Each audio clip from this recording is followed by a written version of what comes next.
ഇപ്പോൾ social media നോക്കിക്കഴിഞ്ഞാൽ ഏറ്റവും കൂടുതൽ എടുത്തിട്ട് ട്രോളുന്ന ഒരാളാണ് അഞ്ജലി നായർ എന്ന് പറഞ്ഞ ഈ നടി ഉണ്ടെങ്കിൽ ലേറ്റസ്റ്റ് ആയിട്ടുണ്ടെങ്കിൽ ഇപ്പോൾ ഉണ്ടെങ്കിൽ ഇലക്ഷനിൽ നിൽക്കുന്നുണ്ടായിരുന്നു. ആ സമയത്താണ് ഇതേ കണക്കുണ്ടെങ്കിൽ താൻ എന്തൊക്കെ ചെയ്യും അല്ലെങ്കിൽ എന്തൊക്കെ കൊണ്ടുവരും എന്നുള്ള രീതിയിലൊക്കെ ഉണ്ടെങ്കിൽ മണ്ഡലത്തിൽ നിന്ന് പറയുന്ന സമയത്ത് ഒരു കാര്യം പറഞ്ഞപ്പോൾ ഭയങ്കരമായിട്ടുണ്ടെങ്കിൽ ആൾക്കാരെ ഏറി കയറ്റുന്നൊരു അവസ്ഥ വരുത്തേണ്ടി വന്നിരിക്കുകയാണ്. അത് മെയിനായിട്ടുള്ള കാര്യം എന്ന് പറഞ്ഞാൽ ഇനി സർക്കാർ സ്കൂളിലുണ്ടെങ്കിൽ ഇംഗ്ലീഷ് മീഡിയം കൂടെ കൊണ്ടുവരും എന്നുള്ള രീതിയിലായിരുന്നു പറഞ്ഞിട്ടുണ്ടായിരുന്നത്. ഇത് നേരത്തെ ഉള്ളൊരു കാര്യമാണ്.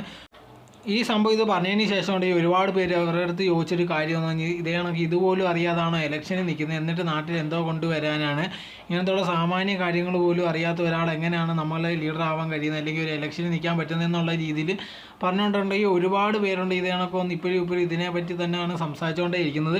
ഇത് പറഞ്ഞത് കറക്റ്റായിട്ടുള്ള കാര്യം തന്നെയാണ്. ഇപ്പോൾ നമ്മുടെ ഇതേ കണക്ക് മണ്ഡലത്തിൽ നിൽക്കുമ്പോഴത്തേക്ക് അവിടുത്തെ എല്ലാ കാര്യങ്ങളും അറിഞ്ഞിരിക്കണം, എന്നാൽ മാത്രമേ ഒരു ഇലക്ഷനിൽ നിന്നിട്ട് കാര്യമുള്ളൂ. അതല്ലാതെ ഒരു സെലിബ്രിറ്റി ആയെന്ന് വെച്ചോ അല്ലെങ്കിൽ ഏതെങ്കിലും ഒരു പാർട്ടിയിലുണ്ടെന്ന് വെച്ച് മാത്രം ഇതേ കണക്ക് ഇലക്ഷനിൽ നിൽക്കാൻ പറ്റത്തില്ല.